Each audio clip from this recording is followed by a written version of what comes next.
So the meeting between Xi Jinping and Joe Biden is about to start, and let me look on few topics ranging from most probable outcome of this meeting.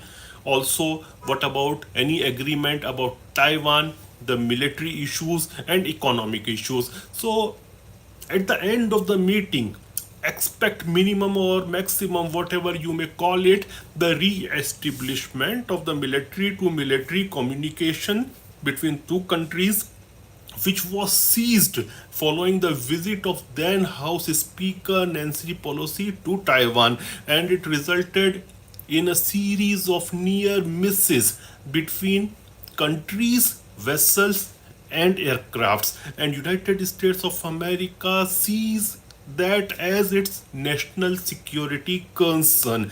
In other expects the meeting will be nothing more than a futile attempt to bridge the unbridgeable gaps between the two countries.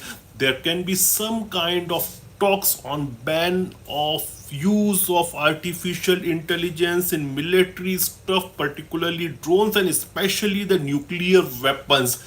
The United States will definitely like to have some kind of assurance on Taiwan, but there will be discussions on usual topics as well, like the climate change. Today only, Mr. Joe Biden tweeted that his predecessors and much of the Republican Party still deny the climate change, that climate change is a problem, and he was linking it with the generations of United States, that it is dangerous for the generations of US citizens and their children. So he's taking it to the political level. So definitely the climate agenda will be on table. Then trade and economic issues will be there, security and defense, human rights issues, technology and cyberspace. They may also discuss public health and regional and global issues, cultural as well as the educational exchanges. These all usual things will be there, but one should not forget that Xi and Biden have completely different kind of agendas and different kind of ideologies.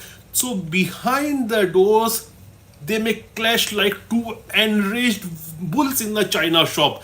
And secondly, look at Francisco, which is the venue. Francisco is a liberal stronghold, and the city itself will be at a constant reminder of whatever and whichever things are different between the two guys. So expect a lot of empty promises and diplomatic gestures, as both Xi Jinping and Biden are the masters of political theater. So they will put on a show in front of a camera.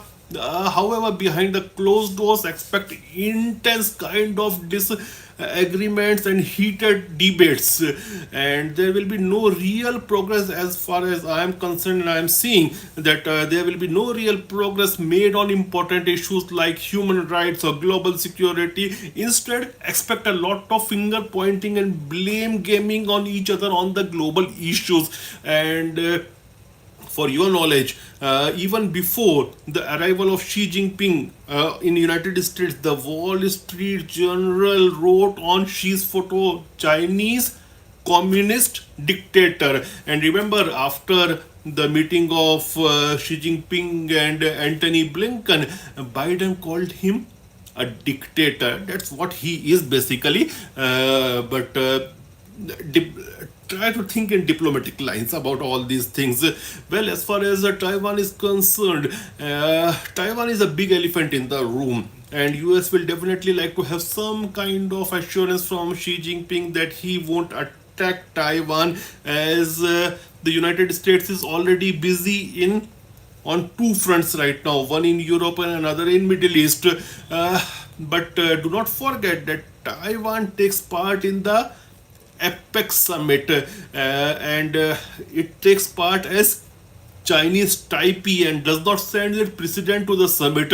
And there are reports, especially via Reuters, that Taiwanese are seeking a one-to-one appointment and meeting between Taiwanese envoy and Joe Biden. And so here is a signal for us. If the meeting between Xi Jinping and Joe Biden goes really bad, then he will meet the Chinese envoy, who is Mr. Morris Chang, and Maurice Chang is also the founder of the Chinese giant of chip making company, the TSMC. Yes, free thinker is asking about what's happening in Myanmar. We will take a different session on that.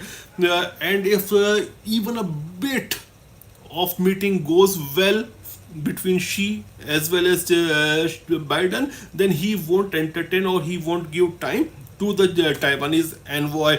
Also, the presidential elections in Taiwan are scheduled on January 2024, the 13th of January. And latest Taiwan election survey shows that the incumbent President Tsai Ing-wen, and her disapproval rating is highest since April of 2019, and the drop in her approval rating might not be very good for her party, that is DPP party, and the opposition KMT might be benefiting by it. Now don't forget that KMT is currently comparatively much cozier with China. So when already the most anti China party is going to lose according to survey, China will try to cool down the temperatures at least temporarily till the elections are there, because one should not forget that DPP and Tsai Ing-wen,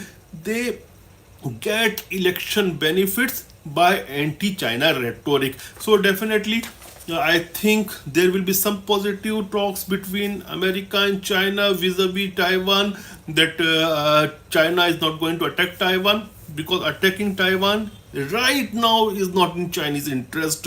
Then on economic cooperation, both United States and China are dealing with economic issues. Don't forget that in China the youth unemployment rate is very very high right now, and they are dealing with a very bad kind of real estate crisis. At the same time, look at United States of America. They are dealing with high inflation, and they are saving their economy by printing dollars.